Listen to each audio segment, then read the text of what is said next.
তারপর আমি তাকিয়ে যেন অবাক হয়ে গেলাম। আর সেটা হচ্ছে আমার নিচে একটা মেয়ে, আমি তার উপরে। ঠিক যেন বাংলা মুভির মতো মেয়েটা নিচে পড়ে সাপের মতো ফুসাচ্ছে, অনেকটাই রেগে গেছে মনে হয়। আমি তাড়াতাড়ি করে উঠে পড়লাম আর শরীরে ময়লা ফেলতে ফেলতে বললাম, সরি আপু, আমি ইচ্ছে করে ধাক্কা দেই নাই। তখন ঠাস করে দুইটা শব্দ হলো, হ্যাঁ ভাই, আমার গাল ফাটাই দিছে।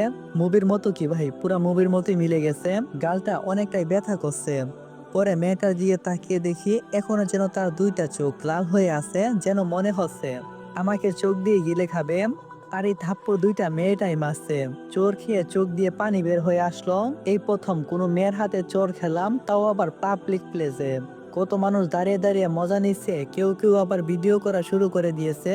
তখন মেয়েটা বলতে লাগলো, এই আমাকে দেখে তোর বাচ্চা মনে হয় নাকি, ফকিরের বাচ্চা কোথাকার? তোর জন্য আমার 10,000 টাকা দামের ড্রেসটা নোংরা হয়ে গেল।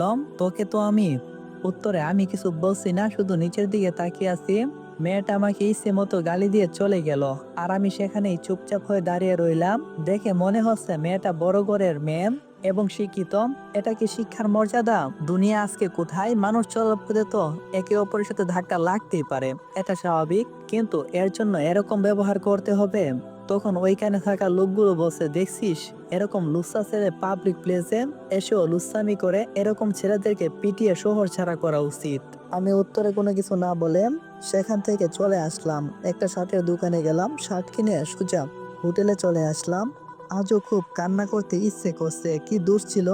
আমি তো ইচ্ছে করে মেয়েটির উপর পড়ি নাই। আর ওইখানে থাকা লোকগুলো কি বলল, আমি তো সেরকম ছেলে না। এভাবে সেই দিন কেটে গেল। পরের দিন সকালে আবার বের হলাম, বাসা খুঁজতে লাগলাম। নিজের মাথা গুজার মতো একটা জায়গা দরকার। এরপর কয়েকটা বাড়িতে গেলাম, কিন্তু একই অবস্থা, বেচালারদের বাসা ভাড়া দেয় না। এরপর অসহায়ের মতো হাঁটতে লাগলাম, কি করব কিছুই বুঝে উঠতে পারছি না। রাস্তার পাশ দিয়ে যাচ্ছি, আর তখন একটা বয়স্ক লোক একটা বাসার গেট দিয়ে বের হচ্ছে। এটা দেখে আমি ওনাকে সালাম দিলাম, আসসালামু আলাইকুম আঙ্কেল, কেমন আছেন? তিনি বলল, ওয়ালাইকুম আসসালাম, কিন্তু তোমাকে তো বাবা আমি চিনলাম না। আমি বললাম, আসলে আঙ্কেল, আমি বাসা খুঁজতেছি থাকার জন্য, কিন্তু দুঃখের বিষয় আমি পাচ্ছি না।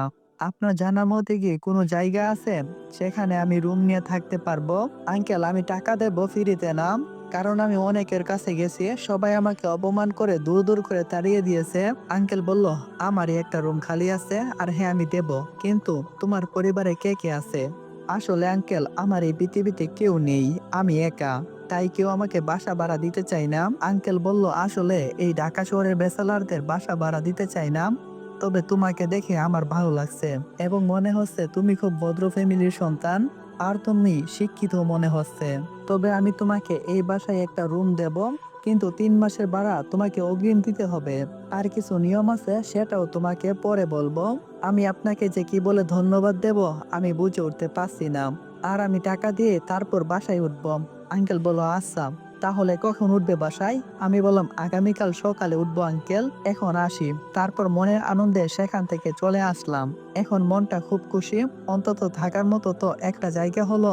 এখন বাকি আছে একটা কাজ, সেটাও আমাকে খুব তাড়াতাড়ি খুঁজে বের করতে হবে।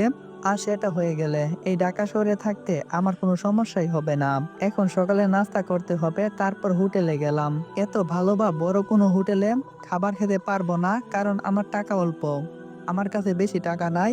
এই প্রথম এরকম কোন একটা হোটেলে খাবার খাচ্ছি। আম্মু বেঁচে থাকলে হয়তো এরকমটা কখনোই হতো না। একটা কথা কি আপনারা জানেন, যাদের বাবা মা পৃথিবীতে নেই একমাত্র তারাই বুঝে বাবা মা হারানোর কষ্টটা ঠিক কতটা। পৃথিবীতে বাবা কতটা জুড়ে ছিল আর মা নেই, যার সেই বুঝে মা হারানোর ব্যথা। তাই প্লিজ, বাবা মা বেঁচে আছে, আপনারা তাদের যত্ন নেন, ঠিক করে নেবেন, যাতে তারা কষ্ট না পায়। তাদের মনে কষ্ট দিলে কিন্তু আল্লাহর আরশও কাঁপে। যাই হোক, এভাবে সেই দিনটা কেটে গেল। পরের দিন সকালবেলা ব্যাগটা হাতে নিয়ে বাসার উদ্দেশ্যে রওনা দিলাম। একটু পর পৌঁছে গেলাম, আঙ্কেলের নাম্বারে কল দিলাম, তখন তিনি বলল,